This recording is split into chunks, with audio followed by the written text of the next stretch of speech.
إن الحمد لله نحمده ونستعينه ونؤمن به ونتوكل عليه ونعوذ بالله من شرور أنفسنا ومن سيئات أعمالنا من يهده الله فلا مضل له ومن يضلل فلا هادي له وأشهد أن لا إله إلا الله وحده لا شريك له وأشهد أن محمدا عبده ورسوله أرسله بالهدى ودين الحق ليظهره على الدين كله ولو كره المشركون اللهم صل على محمد وعلى آل محمد كما صليت على إبراهيم وعلى آل إبراهيم إنك حميد مجيد وبارك على محمد وعلى آل محمد كما باركت على إبراهيم وعلى آل إبراهيم إنك حميد مجيد أما بعد فإن خير الحديث كتاب الله وخير الهدي هدي محمد صلى الله عليه وسلم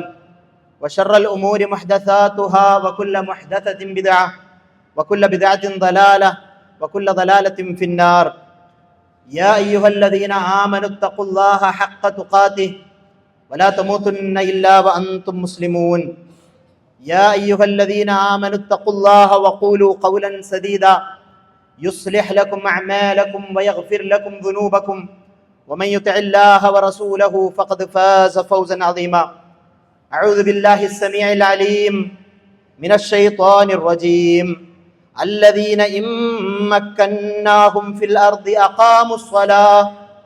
أقاموا الصلاة وآتوا الزكاة وأمروا بالمعروف ونهوا عن المنكر ولله عاقبة الأمور.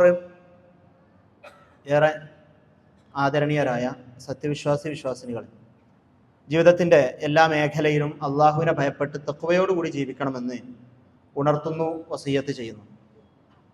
നമ്മുടെ രാജ്യം അതിൻ്റെ 79ാമത് സ്വാതന്ത്ര്യ ദിനം ആഘോഷിച്ചു കൊണ്ടിരിക്കുന്ന വേളയിലാണ് നമ്മളെല്ലാവരും ഉള്ളത്. വൈദേശിക ആധിപത്യത്തിൻ്റെ കീഴിൽ അടിമകളെപ്പോലെ ജീവിക്കേണ്ടി വന്നിരുന്ന ഒരു പാരതന്ത്രത്തിൻ്റെ ഇരുണ്ട കാലം നമുക്കുണ്ടായിരുന്നു എന്നത് നമ്മൾ അനുഭവിച്ചിട്ടില്ല എങ്കിലും ചരിത്രത്തിൽ നിന്ന് പുതിയ തലമുറ അതിനെ വായിച്ചെടുത്തിട്ടുണ്ടാകും. 1498 പറങ്കികൾ, പോർച്ചുഗീസുകാർ ഇന്ത്യയിലേക്ക്, കേരളത്തിലെ കാപ്പാട് വരികയും അന്ന് മുതൽ 1947 നമുക്ക് സ്വാതന്ത്ര്യം ലഭിക്കുന്നത് വരെ നീണ്ടുനിന്ന വേദനയുടെ, പ്രയാസത്തിൻ്റെ ചരിത്രം നമ്മൾ പലപ്പോഴും ഓർത്തെടുക്കാറുണ്ട്. അതിനെതിരെയുള്ള പോരാട്ടത്തിൽ ഇന്ത്യ ഒന്നായിക്കൊണ്ടാണ് അതിനെ ചെറുത്തത്. അതിൽ മുസ്ലിമും ഹിന്ദുവും ക്രൈസ്തവനും മറ്റെല്ലാ ആളുകളും ഒന്നു ചേർന്നുകൊണ്ടാണ് അന്നൊരു ഇന്ത്യക്ക് വേണ്ടി, നമ്മളുടെ നാടിനു വേണ്ടി, സ്വാതന്ത്ര്യത്തിന് വേണ്ടി, ഈ അടിമത്തത്തിൽ നിന്നുള്ള രക്ഷയ്ക്ക് വേണ്ടി, ഈ രാജ്യത്തിനു വേണ്ടി ജീവൻ സമർപ്പിച്ചുകൊണ്ട്, രക്തം സമർപ്പിച്ചുകൊണ്ട് പോരാടിയത്. ആ പോരാട്ടത്തിൽ മുസ്ലിങ്ങൾ അതിൻ്റെ മുൻപന്തിയിൽ തന്നെ ഉണ്ടായിരുന്നു. മുസ്ലിം പണ്ഡിതന്മാർ അവരുടെ രചനകളിലൂടെ മുസ്ലിം സമൂഹത്തോട് ആവശ്യപ്പെട്ടതിൻ്റെ ജീവിക്കുന്ന രേഖകൾ നമ്മുടെ മുന്നിലുണ്ട്. ഈ പൊന്നാനിയിലുള്ള മഖ്ദൂം ഒന്നാമനും രണ്ടാമനുമെല്ലാം രചിച്ച അറബിയിലുള്ള ഗ്രന്ഥങ്ങളുണ്ട്. തഹ്രീദു അഹ്ലിൽ ഈമാൻ അലാ ജിഹാദി ഉദ്ദത്തി സുൽബാൻ, പുരുഷാരാധകരായ ആളുകൾക്കെതിരെ പോരാടുന്നതിന് വേണ്ടി മുഅ്മിനീങ്ങളെ പ്രചോദിപ്പിക്കുന്ന ഗ്രന്ഥം എന്ന പേരിൽ, ഇവിടെ പുരുഷാരാധകർ എന്നുദ്ദേശിച്ചത് അവിടെ ഉണ്ടായിരുന്ന പോർച്ചുഗീസുകാരെയാണ്. അവരെ വിമർശിക്കുവാൻ വേണ്ടി ഉപയോഗിച്ച പ്രയോഗമാണത്. അതുപോലെ തന്നെ തുഹ്ഫത്തുൽ മുജാഹിദീൻ ഫീ ബഅദി അഖ്ബാരിൽ പുർത്തുഗാലിയീൻ, അലി ആദിൽ ഷാ എന്ന രാജാവിന് സമ്മാനമായി സമർപ്പിച്ച കേരളത്തിലെ മുസ്ലിങ്ങൾ അനുഭവിക്കുന്ന വേദനയുടെ, യാതനയുടെ ചരിത്രം മഖ്ദൂം രണ്ടാമൻ എഴുതിയതാണ്. തുഹ്ഫത്തുൽ മുജാഹിദീൻ, പോരാളികൾക്കൊരു സമ്മാനം എന്ന പേരിൽ. അൽ ഫത്ഹുൽ മുബീൻ, വ്യക്തമായ വിജയം എന്ന പേരിൽ ചാലിയങ്കോട്ട പിടിച്ചടക്കിയതിന്റെ സന്തോഷത്തെ ഒരു കവിതാരൂപത്തിൽ വർണ്ണിച്ചവതരിപ്പിക്കുന്ന അൽ ഫത്ഹുൽ മുബീൻ നമ്മളുടെ മുന്നിലുണ്ട്. ഇതെല്ലാം മുസ്ലിങ്ങളുടെ പോരാട്ടത്തിന് വേണ്ടിയുള്ള പണ്ഡിതന്മാരുടെ നേതൃത്വത്തിന്റെ, അവർ ജനങ്ങളെ പ്രചോദിപ്പിച്ചതിന്റെ ചരിത്രമാണ് എങ്കിൽ, അതുപോലെ തന്നെ മുസ്ലിം നേതാക്കന്മാർ ഈ പോരാട്ടത്തിന്റെ മുന്നിൽ നിന്നിരുന്നു എന്നത് ചരിത്രത്തിൽ നിന്ന് നമുക്ക് കാണുവാൻ കഴിയും. കുഞ്ഞാലി മരക്കാന്മാർ എന്നറിയപ്പെട്ട 4 മരക്കാന്മാർ അവർ നടത്തിയ പോരാട്ടം, പറങ്കികൾക്കെതിരെയുള്ള പോരാട്ടം. ഗോവയെ പോലെ ആ നാടിന്റെ ഭാഷയായിരുന്ന കൊങ്കണി ഭാഷ ഇല്ലാതെയാക്കി ആ നാടിന്റെ മുഴുവൻ സംസ്കാരവും തച്ചുടച്ച ഒരു ചരിത്രം നമ്മൾ കേട്ടതാണ്. കേരളത്തിൽ ഇന്ന് മലയാളം ഇങ്ങനെ മലയാളമായി നിലനിൽക്കുന്നതിന് പോലും കുഞ്ഞാലി മരക്കാന്മാരുടെ പോരാട്ടത്തിന്റെ ചരിത്രമുണ്ട് എന്നത് വിസ്മരിക്കുവാൻ കഴിയാത്ത ഒരു യാഥാർത്ഥ്യം തന്നെയാണ്. കോഴിക്കോട്ടെ രാജാവായിരുന്ന സാമൂതിരിക്ക് വേണ്ടി പള്ളി മിമ്പറിൽ നിന്ന് പ്രാർത്ഥിക്കണമെന്ന് പറയുന്ന രചനകൾ നമുക്ക് കാണുവാൻ കഴിയും. ബൈന മുഹിബ്ബിൽ മുസ്ലിമീന സാമിരി വബൈന ഖസ്മിഹിൽ ഫറഞ്ചിൽ കാഫിരി. ഇതാ ഒരു യുദ്ധം നടക്കുകയാണ്. ഒരു ഭാഗത്തുള്ളത് മുസ്ലിമീങ്ങളെ സ്നേഹിക്കുന്ന സാമൂതിരിയാണ്, മറുഭാഗത്തുള്ളത് ഫ്രഞ്ചുകാരനായ കാഫിറുകളാണ്. സാമൂതിരിയും അവിശ്വാസി തന്നെയാണ്. പക്ഷെ കവികൾ അതിനെ വർണ്ണിക്കുന്നിടത്ത് പറയുന്നത് മുസ്ലിമീങ്ങളെ സ്നേഹിക്കുന്ന സാമൂതിരിയും അതുപോലെ തന്നെ മുസ്ലിങ്ങളുടെ ശത്രുവായ ഫ്രഞ്ചുകാരും തമ്മിലുള്ള യുദ്ധമാണ്. വഹുവ മുഹിബ്ബു ദീനുനൽ ഇസ്ലാമ. ആ സാമൂതിരി നമ്മളുടെ ദീനിനെ സ്നേഹിക്കുന്നവനായ ആളാണ്. അദ്ദേഹത്തിന്റെ കീഴിൽ ആളുകൾ സമാധാനത്തോടു കൂടി ജീവിക്കുന്ന നാടാണ് എന്നൊക്കെ പറഞ്ഞുകൊണ്ട് അദ്ദേഹത്തെ പുകഴ്ത്തിക്കൊണ്ട് പറയാണ് എത്രത്തോളം ഖുത്ബകളിൽ പോലും നമ്മളുടെ സുൽത്താന് വേണ്ടിയുള്ള പ്രാർത്ഥനകൾ ഉണ്ടാകണം. ഫവാജിബുൻ അലാ ജമീഇൽ മുസ്ലിമീൻ അൻ യദ്ഉ ലിമിസ്ലി ഹാദൽ മുസ്ലിമീൻ. ഓരോ മുസ്ലിമിന്റെ മേലും നിർബന്ധമാണ് ഇങ്ങനെയുള്ള ഒരു രാജാവിന് വേണ്ടി അവരുടെ മിമ്പറുകളിൽ നിന്ന് അവരുടെ പ്രാർത്ഥനാ വേളകളിലെല്ലാം പ്രാർത്ഥിക്കുക എന്നത്. കാരണം ഈ മതത്തിന് വേണ്ട എല്ലാവിധത്തിലുള്ള സൗകര്യങ്ങളും ഒരുക്കി തരുന്ന മുസ്ലിമീങ്ങളെ സ്നേഹിക്കുന്നവനായ രാജാവാണ് എന്ന് പറഞ്ഞുകൊണ്ട് നമ്മളോട്, മുസ്ലിം സമുദായത്തോട്, നമ്മളുടെ മുൻഗാമികളായ നമ്മുടെ ഉമ്മത്തിനോട് ഈ വൈദേശികാധിപത്യത്തിനെതിരെയുള്ള പോരാട്ടത്തിൽ ചേർന്നു നിൽക്കണം എന്ന് പറയുന്ന ചരിത്രമാണ് ഞാനിവിടെ പറഞ്ഞത്. നമുക്ക് പുതിയ കാലത്ത് വെല്ലുവിളികളുണ്ട്, പ്രശ്നങ്ങളുണ്ട്, അപരവൽക്കരണത്തിനുള്ള ശ്രമങ്ങളുണ്ട്, നമ്മളുടെ അസ്തിത്വം തന്നെ ചോദ്യം ചെയ്യപ്പെടുന്ന രീതിയിലുള്ള സ്ഥിതിവിശേഷങ്ങളൊക്കെ ഉണ്ട്. എന്നിരുന്നാലും മുസ്ലിം സമുദായത്തിന് ആരും രാജ്യസ്നേഹത്തിന്റെ ക്ലാസ് എടുത്തു തരേണ്ട ആവശ്യമേ ഇല്ല. മുസ്ലിമീങ്ങൾക്കറിയാം, ഖുർആൻ ഓതുന്ന ഓരോ വിശ്വാസിക്കും അറിയാം, ഹദീസ് ഗ്രന്ഥങ്ങൾ വായിക്കുന്ന ഓരോ വിശ്വാസിക്കും അറിയാം രാജ്യത്തോടുണ്ടാകേണ്ടുന്ന കൂറ് അതെത്രമാത്രമാണ് എന്ന്. ജനിച്ചു വളർന്ന നാടിനോടുള്ള വിശ്വാസിയുടെ സമീപനം വളരെ കൃത്യമാണ്. യൂസുഫ് അലൈഹിസ്സലാമിന്റെ ചരിത്രം നമ്മളെല്ലാവരും കേട്ടതാണ്. മിസ്റിന്റെ രാജാവ് ഒരു സ്വപ്നം കാണുന്നു. 7 തടിച്ച പശുക്കൾ, 7 മെലിഞ്ഞ പശുക്കൾ, 7 തടിച്ച പശുക്കളെ കഴിക്കുന്നു. അയാൾക്ക് വല്ലാത്തൊരു അസ്വസ്ഥതയുണ്ടായി. അദ്ദേഹം ആ നാട്ടിൽ ജയിലുകളിൽ കിടന്ന ആളാണ്. അകാരണമായി ജയിലിൽ കാലങ്ങൾ കഴിയേണ്ടി വന്നയാളാണ് യൂസുഫ് അലൈഹിസ്സലാം. സ്വപ്ന വ്യാഖ്യാനം പറഞ്ഞു കൊടുക്കുന്നത് യൂസുഫ് അലൈഹിസ്സലാമാണ്. ആ സ്വപ്ന വ്യാഖ്യാനം കേട്ട സമയത്ത് രാജാവ് അസ്വസ്ഥനാവുകയാണ്. നല്ല സുഭിക്ഷതയുടെ 7 വർഷം, അതിനുശേഷം വരൾച്ചയുടെ കഷ്ടതയുടെ 7 വർഷം. ഈ കഷ്ടതയുടെ 7 വർഷം ഈ സുഭിക്ഷയുടെ 7 വർഷത്തെക്കാൾ കഠിനമായിരിക്കും, അതിനെ അതിജയിക്കും. അത് പ്രശ്നമാണ്. നാട് ഒരു പ്രതിസന്ധിയിലാവുകയാണ്. ഒരു പ്രശ്നത്തെ അഭിമുഖീകരിക്കേണ്ടി വരുന്ന സമയമാണ്. അവിടെ അസ്വസ്ഥനായി നിൽക്കുന്ന മിസ്റിന്റെ, ഈജിപ്തിന്റെ രാജാവിന് മുന്നിൽ യൂസുഫ് അലൈഹിസ്സലാം പറയുകയാണ്,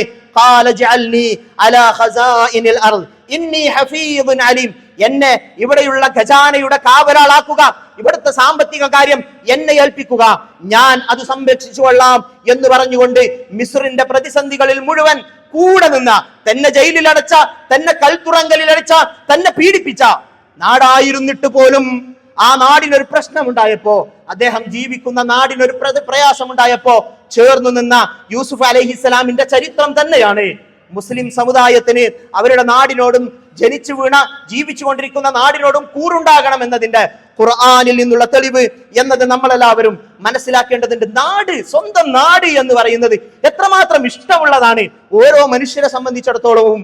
റസൂൽ സല്ലല്ലാഹു അലൈഹി വസല്ലമ പ്രവാചകനായി നിയോഗിതനായ സമയത്ത് വറഖത്ത് ബിൻ നൗഫലിനെ കാണാൻ വേണ്ടി പോകുന്നുണ്ട്. ആ സമയത്ത് വറഖത്ത് ബിൻ നൗഫൽ പറയുന്നുണ്ട്, യാ ലൈതനി അകൂനു ഹയ്യൻ ഹീന യുഖ്രിജുക ഖൗമക്. നിന്റെ സമുദായം നിന്നെ ആട്ടിപ്പുറത്താക്കുമ്പോ ഞാൻ താങ്കളോടൊപ്പം ജീവിച്ചിരിപ്പുണ്ടായിരുന്നെങ്കിൽ എന്ന് പറഞ്ഞപ്പോ റസൂൽ സല്ലല്ലാഹു അലൈഹി വസല്ലം പറയാണ്, അവ മുഖ്രിജിയഹും, എന്നെ എന്റെ നാട്ടുകാർ പുറത്താക്കുമോ? ഞാൻ അവരുടെ അൽ അമീൻ അല്ലേ? ഞാൻ അവരുടെ വിശ്വസ്തനല്ലേ? എന്നെ നാട്ടുകാർ പുറത്താക്കുമെന്നോ, എന്റെ പ്രിയപ്പെട്ട മക്കയിൽ നിന്ന് എന്നെ പുറത്താക്കുമെന്നോ എന്ന് റസൂൽ സല്ലല്ലാഹു അലൈഹി വസല്ലമ വിതുമ്പുന്നുണ്ട്. മക്കയിൽ നിന്ന് തിരിഞ്ഞു പോകുന്ന സമയത്ത് ആ മക്കയുടെ പ്രാന്തപ്രദേശങ്ങളിൽ നിന്ന് മക്കയിലേക്ക് തിരിഞ്ഞു നിന്നുകൊണ്ട് നിറഞ്ഞ കണ്ണുകളോടുകൂടി റസൂൽ സല്ലല്ലാഹു അലൈഹി വസല്ലം പ്രാർത്ഥിക്കുന്നുണ്ട്, ഇന്നകി ലഖൈറു അർദില്ലാഹ് വഅഹബ്ബു അർദില്ലാഹി ഇലല്ലാഹ് ലൗലാ അന്നി ഉഖ്രിജ്തു മിൻകി മാ ഖറജ്. മക്ക, നീ ലോകത്തിലെ ഏറ്റവും നല്ല നാടാണ്, എനിക്ക് ഏറ്റവും പ്രിയപ്പെട്ട നാടാണ്. ഈ നാട്ടിൽ നിന്ന് എന്നെ ഈ നാട്ടുകാർ പുറത്താക്കിയില്ലായിരുന്നെങ്കിൽ ഞാൻ ഇവിടം വിട്ടു പോവുകയില്ലായിരുന്നു മക്ക എന്ന് റസൂൽ സല്ലല്ലാഹു അലൈഹി വസല്ലമ പറയുന്നതായിട്ട് നമുക്ക് കാണുവാൻ കഴിയും. അതാണ് ഓരോ മനുഷ്യനും തന്റെ നാടിനോടുള്ള സ്നേഹം എത്രത്തോളം എന്ന് പറഞ്ഞാൽ, ഒരാള് വ്യഭിചരിച്ചു, ഒരു ചെറുപ്പക്കാരൻ, അവിവാഹിതനായ ഒരു ചെറുപ്പക്കാരൻ, അവൻ വ്യഭിചരിച്ചു കഴിഞ്ഞാൽ അവനുള്ള ശിക്ഷ എന്താണെന്ന് നമുക്കറിയാം. അവന് 100 അടി കൊടുക്കണം. പിന്നെ അവനോട് ഒരു വർഷക്കാലം അവനെ നാട്ടിൽ നിന്ന് പുറത്താക്കണം. നാട്ടിൽ നിന്ന് പുറത്താക്കുക എന്നുള്ളത്, നാടൊഴിഞ്ഞു പോവുക എന്നത് ഓരോ മനുഷ്യനും ഉണ്ടാക്കുന്നത് അത്രമേൽ വലിയ വേദനയാണ്. അതുതന്നെയാണ് നാടിനോടുള്ള ഓരോരുത്തരുടെയും കൂറ് ഇഷ്ടമെന്ന് പറയുന്നത്. ആ ഇഷ്ടമുണ്ടാകണമെന്ന്, നാടിനോടൊപ്പം ചേർന്ന് നിൽക്കണമെന്ന്, നാടിന്റെ പ്രയാസങ്ങളിൽ കൂടെ ഉണ്ടാകണമെന്ന് അത് തന്നെയാണ് ഖുർആൻ നമ്മളോടും പറയുന്നത്. ഇത് തന്നെയാണ് ഈ സ്വാതന്ത്ര്യ ദിനത്തിൽ നമ്മളുടെ മനസ്സിലുണ്ടാകേണ്ടുന്ന സ്നേഹം, നമ്മളുടെ മനസ്സിലുണ്ടാകേണ്ടുന്ന ആശയം. അല്ലാഹു സുബ്ഹാനഹു വ തആല നിർഭയമായ രീതിയിൽ, സുരക്ഷിതമായ രീതിയിൽ അല്ലാഹു സുബ്ഹാനഹു വ തആല നമ്മുടെ നാടിനെ നിലനിർത്തി അനുഗ്രഹിക്കുമാറാകട്ടെ.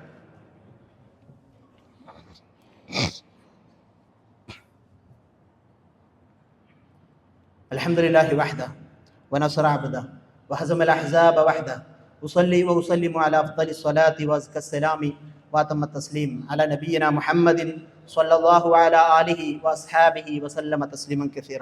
ഒരിക്കൽ കൂടി അള്ളാഹുവിനെ ഭയപ്പെട്ട് തഖ്വയോട് കൂടി ജീവിക്കണമെന്ന് ഉണർത്തുന്നു, വസിയത്ത് ചെയ്യുന്നു. നമ്മുടെ നാട്ടിൽ നമുക്ക് സുരക്ഷിതമായിട്ട് ജീവിക്കുവാൻ കഴിയുന്ന ഒരു സാഹചര്യമുണ്ട്. പള്ളികളിൽ നിന്ന് ബാങ്കൊലി ഉയരുന്നുണ്ട്. നമ്മൾക്ക് ആരെയും ഭയക്കാതെ ഇബാദത്തുകൾ ചെയ്യാൻ കഴിയുന്ന ഒരു സൗകര്യമുണ്ട്. ഇത് വലിയൊരു നിഅമത്താണ്. പല നാടുകളിലും അതില്ല എന്നത് എല്ലാവർക്കും അറിയാവുന്ന ഒരു യാഥാർത്ഥ്യം തന്നെയാണല്ലോ. അപ്പോഴും സുരക്ഷിതമായി അള്ളാഹുവിന്റെ ദീനിനെ നിലനിർത്തിക്കൊണ്ട് ജീവിക്കുവാനുള്ള തൗഫീഖ് നമുക്കുണ്ട് എന്നത് വലിയ ഒരു അനുഗ്രഹമായിക്കൊണ്ട് നമ്മൾ മനസ്സിലാക്കേണ്ടുന്ന ഒരു കാര്യമാണ്. മദീനയിലേക്ക് റസൂൽ സല്ലല്ലാഹു അലൈഹി വസല്ലമയും സഹാബത്തൊക്കെ ഹിജ്റ പോകുന്ന സമയം, ഹിജ്റ പോന്നിട്ട് മദീനയിൽ എത്തിയിട്ടും അവിടെ അവരുടെ പ്രയാസങ്ങൾ തീരുന്നില്ല. അവർക്ക് പിന്നെയും പേടിയും ഭീതിയും ഒക്കെയുള്ള അവസ്ഥ തന്നെയാണ്. അപ്പോൾ ഒരു സഹാബി റസൂൽ സല്ലല്ലാഹു അലൈഹി വസല്ലമയുടെ അടുക്കൽ പോയിട്ട് ചോദിക്കുന്നുണ്ട്, യാ റസൂലല്ലാഹ് അബദദ്ദഹരി നഹ്നു ഖായിഫൂന ഹകദ. റസൂലെ, ജീവിതകാലം മുഴുവൻ കാലാകാലം നമ്മൾ ഇങ്ങനെ പേടിച്ചരണ്ട് കഴിയേണ്ടി വരുമോ റസൂലേ എന്ന് സങ്കടത്തോടു കൂടി ചോദിക്കുമ്പോൾ, ഇല്ലായ്മയുടെ, പട്ടിണിയുടെ, വറുതിയുടെ, വേദനകളുടെ ഒരു കാലത്ത് റസൂൽ സല്ലല്ലാഹു അലൈഹി വസല്ലമയോട് ഈ ചോദ്യം ചോദിക്കുന്ന സമയത്ത് സൂറത്തുൻ നൂറിന്റെ 55-ാമത്തെ വചനം ഇറങ്ങുന്നുണ്ട്. ഓരോ വിശ്വാസിയും ചൂണ്ടുവിരൽ ചേർത്ത് വെച്ചുകൊണ്ട് ഓതേണ്ടുന്ന ഒരു വചനം, വഅദല്ലാഹുല്ലദീന ആമനൂ മിൻകും വഅമിലുസ് സ്വാലിഹാത്ത്. നിങ്ങളിൽ നിന്നുള്ള ഈമാനുള്ളവരായ സൽപ്രവർത്തനങ്ങൾ ചെയ്തുകൊണ്ട് ജീവിക്കുന്ന ആളുകൾക്കുള്ള അല്ലാഹുവിന്റെ കരാർ, ലയസ്തഖ്ലിഫന്നഹും ഫിൽ അർളി കമസ്തഖ്ലഫല്ലദീന മിൻ ഖബ്ലിഹിം. നിങ്ങൾക്ക് മുൻപുള്ളവർക്ക് ഭൂമിയിൽ അവർക്ക് സ്വീകാര്യത, അവർക്ക് ഖിലാഫത്ത് നൽകിയതുപോലെ അവർക്കും ഭൂമിയിൽ ആധിപത്യം നൽകും. വലയുമക്കിനന്ന ലഹും ദീനഹുമുല്ലദി ഇർതദാ ലഹും. അവർക്ക് അല്ലാഹു തൃപ്തിപ്പെട്ട് നൽകിയ ആ ദീനിന് ഇവിടെ സ്ഥാനം നൽകും. വലയുബദ്ദിലന്നഹും മിൻ ബഅദി ഖൗഫിഹിം അംനാ. ഭയപ്പാടുള്ള ഒരു അവസ്ഥയ്ക്ക് ശേഷം നിർഭയത്വമായ ഒരു അവസ്ഥയുണ്ടാകും. ഭൂമിയിൽ അവർക്ക് സ്വീകാര്യത കിട്ടും, മതത്തിന് പ്രാതിനിധ്യം ലഭിക്കും, അതുപോലെ തന്നെ എല്ലാ ഭയങ്ങളും നീങ്ങിപ്പോകും. അതിനെന്തു ചെയ്യണമെന്ന് ഖുർആൻ പറയാണ്, യഅ്ബുദൂനനി ലാ യുശ്രികൂന ബി ശൈആ. നിങ്ങൾ എന്നെ മാത്രം ആരാധിക്കുക.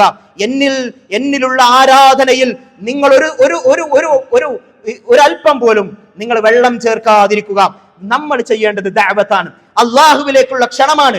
മനുഷ്യരുടെ മനസ്സുകളിൽ നിന്ന് ശിർക്കിന്റെ വിഷവിത്തുകൾ എടുത്തെറിയുവാൻ വേണ്ടിയുള്ള പ്രയത്നമാണ് നമ്മൾ ചെയ്യേണ്ടത് എന്നത് നമ്മൾ മനസ്സിലാക്കേണ്ടതുണ്ട്. റസൂൽ സല്ലല്ലാഹു അലൈഹി വസല്ലമ അദി ഇബ്നു ഹാത്തിം എന്ന് പറയുന്ന അവിശ്വാസിയായ ഒരാളോട് അദ്ദേഹം റസൂൽ സല്ലല്ലാഹു അലൈഹി വസല്ലമയുടെ അടുക്കലേക്ക് വന്നപ്പോൾ അദ്ദേഹത്തോട് പറയണം, ഒന്നുമില്ലാത്തൊരു കാലാണ്. എന്നിട്ട് റസൂൽ സല്ലല്ലാഹു അലൈഹി വസല്ലം അദി ഇബ്നു ഹാത്തിബിനോട് പറയാണ്, അതിയെ നീ അറിയണം, അള്ളാഹു തന്നെയാണ് സത്യം, ഇസ്ലാമിനെ നിശ്ചയമായും അള്ളാഹു പൂർത്തീകരിക്കും. അങ്ങനെ യാത്രക്കാരിയായ ഒരു സ്ത്രീ ഹീറായിൽ നിന്നും പുറപ്പെട്ട് അവർ ആരെയും പേടിക്കാതെ കഅബാലയം വന്ന് തവാഫ് ചെയ്യുന്ന ഒരു ദിവസം ഉണ്ടാവും. ഒറ്റക്കൊരു പെണ്ണിന് ദൂരെ നിന്ന് ഹീറായിൽ നിന്ന് വന്നുകൊണ്ട് കഅബൻ തവാഫ് ചെയ്യാൻ കഴിയുന്ന ഒരവസ്ഥയുണ്ടാകും. അറിയുക, ഹാത്തിമെ, ഹുർമൂസിന്റെ മകൻ കിസ്റായുടെ നിക്ഷേപങ്ങൾ ജയിച്ചടക്കപ്പെടും. ഹുർമൂസിന്റെ മകൻ കിസ്റായുടെ ധനവും സമ്പത്തും അധികാരവുമെല്ലാം ജയിച്ചടക്കപ്പെടും എന്ന് പറയുമ്പോൾ അതീ ചോദിക്കാണ്, പേർഷ്യൻ ചക്രവർത്തിയായ ഹുർമൂസിന്റെ മകൻ കിസ്റായുടെ അധികാരത്തെയാണോ റസൂലെ താങ്കൾ പറയുന്നത്? അത് ഇന്ന് നമ്മൾ കാണുന്ന ഏറ്റവും വലിയ സ്റ്റേറ്റുകളെ പോലെയുള്ള ഉന്നതമായ രാജ്യമാണെന്ന് പേർഷ്യ. അപ്പൊ റസൂൽ സല്ലല്ലാഹു അലൈഹി വസല്ലം പറയാണ്, അതേ ഹുർമൂസിന്റെ മകൻ കിസ്റായുടെ അധികാരങ്ങൾ ഇസ്ലാമിന്റെ കീഴിൽ വരും എന്ന് പറഞ്ഞിട്ട് റസൂൽ സല്ലല്ലാഹു അലൈഹി വസല്ലം പറയാണ്, ഇന്ന് പട്ടിണിയാണെങ്കിൽ അന്ന് സമ്പത്ത് സ്വീകരിക്കാൻ ആളില്ലാത്ത വിധം ഇസ്ലാമിക സാമ്രാജ്യം സാമ്പത്തികമായി ഉയർന്നു നിൽക്കും എന്നൊക്കെ പറഞ്ഞിട്ട് റസൂൽ സല്ലല്ലാഹു അലൈഹി വസല്ലമയുടെ മരണശേഷം അദീ ഇബ്നു ഹാത്തിം റളിയല്ലാഹു അൻഹു പറയാണ്, ഞാൻ കണ്ടു ആ സ്ത്രീ, റസൂൽ സല്ലല്ലാഹു അലൈഹി വസല്ലമ പ്രവചിച്ച ആ സ്ത്രീ ദൂരെ നിന്ന് ഹീറായിൽ നിന്ന് വന്ന് ഒറ്റക്ക് ഉംറ നിർവഹിച്ചുകൊണ്ട് പോകുന്നത്. അതുപോലെ തന്നെ കിസ്റായുടെ എല്ലാ അധികാരങ്ങളും ഇസ്ലാമിന്റെ കാൽ കീഴിൽ വരുന്ന യുദ്ധത്തിൽ ഞാൻ പങ്കെടുത്തിരുന്നു എന്ന് അദ്ദേഹം പ്രഖ്യാപിക്കുന്നത് നമുക്ക് കാണാൻ കഴിയും. വഅദല്ലാഹുല്ലദീന ആമനൂ മിൻകും വഅമിലുസ് സ്വാലിഹാത്ത്, അള്ളാഹുവിന്റെ കരാറാണ്. അള്ളാഹുവിന്റെ വിശ്വാസത്തോടു കൂടി ജീവിക്കുന്ന ആളുകൾക്ക്, നല്ല പ്രവർത്തനങ്ങൾ ചെയ്യുന്ന ആളുകൾക്ക് ഭൂമിയിൽ സ്വീകാര്യത ലഭിക്കും. എല്ലാ പരീക്ഷണങ്ങളുടെ സമയത്തും നമ്മളുടെ മനസ്സിലുണ്ടാകേണ്ടത് ഈ ഒരു ബോധം തന്നെയാണ്. അതുപോലെ തന്നെ ഈ പ്രതിസന്ധികൾ ഇല്ലാതെയാകുവാൻ ഉണ്ടാകേണ്ടുന്ന നമ്മൾ ഓരോരുത്തരും സ്വീകരിക്കേണ്ടുന്ന, നമ്മൾ ഫാഷിസത്തെ പറ്റി പറയും, മറ്റു പ്രതിസന്ധികളെ പറ്റി പറയും, അസ്തിത്വ പ്രതിസന്ധിയെ പറ്റി സംസാരിക്കും. അവിടെ നമ്മളിൽ നിന്ന് ചോർന്നു പോകുന്ന ഒന്നുണ്ട്, ഓരോ ദിനത്തിലും ചോർന്നു പോയിക്കൊണ്ടേയിരിക്കുന്ന ഒന്നുണ്ട്. നമ്മളുടെ ദീൻ, നമ്മളുടെ പുതിയ തലമുറ, അവർ പള്ളികളിലുണ്ടോ, അവർ നമസ്കാരത്തിലുണ്ടോ, സകാത്തിന്റെ കാര്യത്തിൽ നമ്മൾ കൃത്യത കാണിക്കുന്നുണ്ടോ? ഞാനിത് വെറുതെ ചോദിക്കുന്നതല്ല, ഇത് ഖുർആനിന്റെ പ്രഖ്യാപനമാണ്. അല്ലദീന ഇമ്മക്കന്നാകും ഫിൽ അർള്, അല്ലദീന ഇമ്മക്കന്നാഹും ഫിൽ അർള്. ഭൂമിയിൽ അവർക്ക് ഈ തംകീൻ ലഭിച്ചാൽ, സുരക്ഷിതമായി ആരാധന നിർവഹിക്കാനും ഒക്കെയുള്ള ഒരു അവസ്ഥ ലഭിച്ചാൽ, അഖാമുസ്സലാ, അവര് നമസ്കാരം നിലനിർത്തട്ടെ. നമസ്കാരത്തെ ഒഴിവാക്കിയാൽ മുസ്ലിം സമൂഹമേ നമുക്ക് പരീക്ഷണങ്ങൾ ഉണ്ടാകും. അവര് സകാത്ത് കൊടുക്കുകയും ചെയ്യട്ടെ. വഅമറൂ ബിൽ മഅറൂഫ്, നന്മകൾ കൽപ്പിക്കട്ടെ, നല്ല കാര്യങ്ങൾ ആളുകൾക്ക് പറഞ്ഞു കൊടുക്കട്ടെ. വനഹു അനിൽ മുൻകർ, തോന്നിവാസങ്ങൾ കാണുമ്പോൾ ഞാൻ എന്തിനാ പറയുന്നത് എന്ന് പറഞ്ഞ് തിരിഞ്ഞു നടക്കരുത്. തിന്മകൾക്കെതിരെ സംസാരിക്കുന്നവരായി അവർ നിലകൊള്ളട്ടെ എന്ന് അല്ലാഹു സുബ്ഹാനഹു വ തആല പറയണേ. നിങ്ങൾക്ക് ഭൂമിയിൽ സ്വാധീനം ലഭിച്ചാൽ, സുരക്ഷിതമായി ആരാധനാ കർമ്മങ്ങൾ നിർവഹിക്കുവാനുള്ള അവസ്ഥയുണ്ടായാൽ പടച്ചോനെ മറന്നുകൊണ്ട് തോന്നിവാസങ്ങളിൽ അഭിരമിക്കുന്നവരായി മാറരുത്. അങ്ങനെ ഉണ്ടായാൽ അല്ലാഹു സുബ്ഹാനഹു വ തആല പറയാണ്, വമൻ കഫറ ബഅദ ദാലിക ഫഉലൈക ഹുമുൽ ഫാസിഖൂൻ. അതിനുശേഷം നിഷേധികളായി നന്ദികെട്ട് ജീവിക്കുന്നവരാരോ അവർ തന്നെയാണ് ഫാസിഖീങ്ങൾ എന്ന് അല്ലാഹു സുബ്ഹാനഹു വ തആല ഓർമ്മപ്പെടുത്തിയതാണ്. അപ്പോഴാണ് പരീക്ഷണങ്ങൾ ഉണ്ടാവുക എന്ന ഗൗരവം നമ്മൾ മനസ്സിലാക്കുക. അല്ലാഹുവിലേക്ക് മടങ്ങി വരിക, ദീനിലേക്ക് തിരിച്ചു വരിക എന്നതാണ് പരിഹാരം എന്നത് നമ്മൾ മനസ്സിലാക്കുക. അല്ലാഹു സുബ്ഹാനഹു വ തആല മതബോധമുള്ള, അതുപോലെ തന്നെ ആരാധനാ കർമ്മങ്ങളിൽ നിഷ്ഠയുള്ള, രാജ്യത്തോട് കൂറുള്ള, ഈ പ്രതിബദ്ധതയുള്ള യഥാർത്ഥ വിശ്വാസികളിൽ നാം ഏവരെയും ഉൾപ്പെടുത്തി അനുഗ്രഹിക്കുമാറാകട്ടെ. നമ്മിൽ നിന്നും വന്നുപോയ തെറ്റുകുറ്റങ്ങൾ അല്ലാഹു സുബ്ഹാനഹു വ തആല വിട്ടുപുറത്ത് മാപ്പാക്കി തരുമാറാകട്ടെ. രോഗം കൊണ്ട് പ്രയാസപ്പെടുന്ന ആളുകൾക്ക് അല്ലാഹു സുബ്ഹാനഹു വ തആല അവരുടെ രോഗങ്ങളിൽ ശമനം പ്രദാനം ചെയ്യുമാറാകട്ടെ. ഫിലസ്തീനിലെ മക്കൾ വിശന്നു വലഞ്ഞു മരിക്കുന്ന ഒരു യാഥാർത്ഥ്യത്തിന് മുന്നിലാണ് നമ്മൾ ഉള്ളത്. അല്ലാഹു സുബ്ഹാനഹു വ തആല ആ ജനതക്ക് സമാധാനം നൽകട്ടെ. അവരുടെ എല്ലാ പ്രയാസങ്ങളും അല്ലാഹു സുബ്ഹാനഹു വ തആല ദൂരീകരിച്ച് നൽകുമാറാകട്ടെ. അല്ലാഹുമ്മ ഗ്ഫിർ ലിൽ മുഅ്മിനീന വൽ മുഅ്മിനാത്ത് വൽ മുസ്ലിമീന വൽ മുസ്ലിമാത്ത് അൽ അഹ്യാഇ മിൻഹും വൽ അംവാത്ത് ഇന്നക മുജീബുദ് ദഅവാതി വഖാദിയൽ ഹാജാത്ത്. اللهم ربنا اصرف عنا عذاب جهنم إن عذابها كان غراما إنها ساءت مستقرا ومقاما. اللهم أعز الإسلام والمسلمين وأذل الشرك والمشركين. اللهم أعز الإسلام والمسلمين وأذل الشرك والمشركين. اللهم دمر أعداءنا وأعداءك وأعداء الدين. اللهم دمر أعداءنا وأعداءك وأعداء الدين. اللهم ربنا هب لنا من أزواجنا وذرياتنا قرة أعين واجعلنا للمتقين إماما. اللهم ربنا ظلمنا أنفسنا وإن لم تغفر لنا وترحمنا لنكونن من الخاسرين.